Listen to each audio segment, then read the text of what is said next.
Well, today I want to do something a bit different. I have simply pressed play, I've got myself a cup of tea, and there is no script. Shock horror.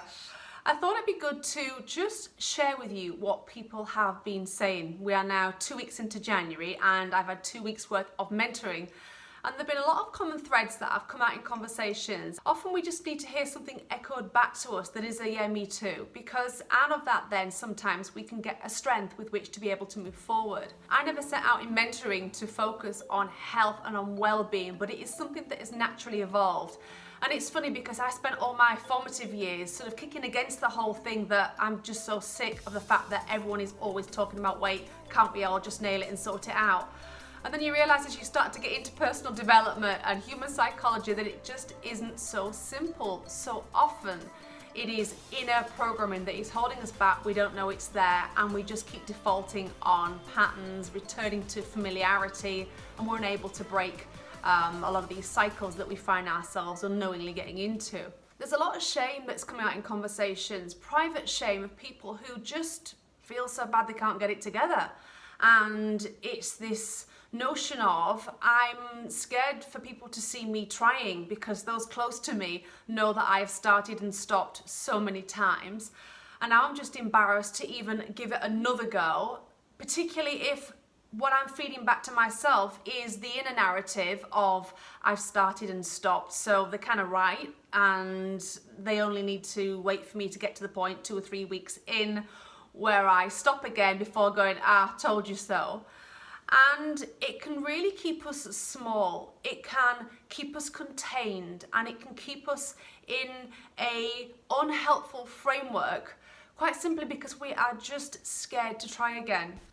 The truth is, negative patterns in our life don't occur because we're weak, lazy or stupid. They exist because we've been unknowingly conditioned to think, feel, believe and behave.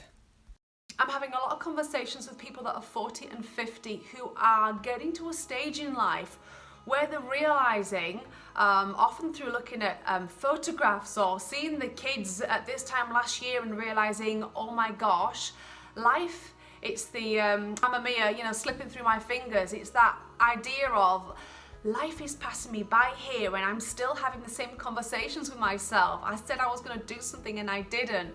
And that can heap its own form of shame and judgment on us. A lot of judgment happens privately now with us. I have people that come to me in secret, so to speak, who say, I'm not telling anybody about this. I just need to do this for myself. And I say, yeah, you do need to do it for yourself. And the evidence that we have for that is that despite body positivity, which, by the way, I am all down for that. I think it is amazing that we have not just got rake thin models on runways and in media and on social, etc. We have all shapes and sizes. I love that, and 16-year-old Olivia could have done with some of that, I tell you. It doesn't matter almost what you see around you. If you are unhappy at your core, you know you're not happy, you know that despite all that, you're not happy. The other thing I was going to say is partners, the number of people, and I love hearing this, who say my partner loves, accepts me as I am, just sort of says love you as you are, you don't need to do anything to change. The fact that partners say that, and society is also now saying that, is not enough still to change within some of us that deep yearning for a different weight, a different size, a different level of health and strength and fitness. Added to the 40, 50-year-old dynamic is people realising that they're getting older and the free ride of youth is over, and if I don't do something about it now, then things really are going to be more of an effort a few years from now. So there's a few things in the mix for people at the moment that I know are wanting to break the patterns of old, to recondition themselves and to move into a new reality of their lives. So if this is ringing true for you today, know that you are not alone. Other humans have been where you are and they've managed to push through and get to the other side, so to speak. I know that can sometimes be of little comfort when we are so ingrained in our own destructive patterns and habits. Those themselves will hold you back and keep you small for years if you don't decide, okay, there is something I can do about this. Other people have done it. I can take a small step today to be able to get to where I want to go.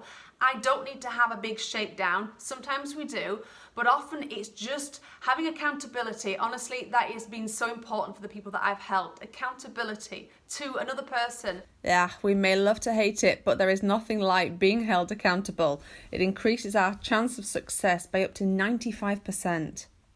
If you feel you have worn out your partner, your friends with all your start-stopping, and you feel you just need a fresh sheet, you need a coach, you need a mentor, you need a personal trainer, whoever it is you know you need to get in your world, make that happen. And this time next year, and honestly I'm cringing saying it because you see it places and you think, ugh, but it's so true. This time next year you could be in a markedly different place, feeling so much different than you are now. So I hope you've enjoyed our chat. I'm actually going to drink my tea now. Have a great week and I'll be back soon.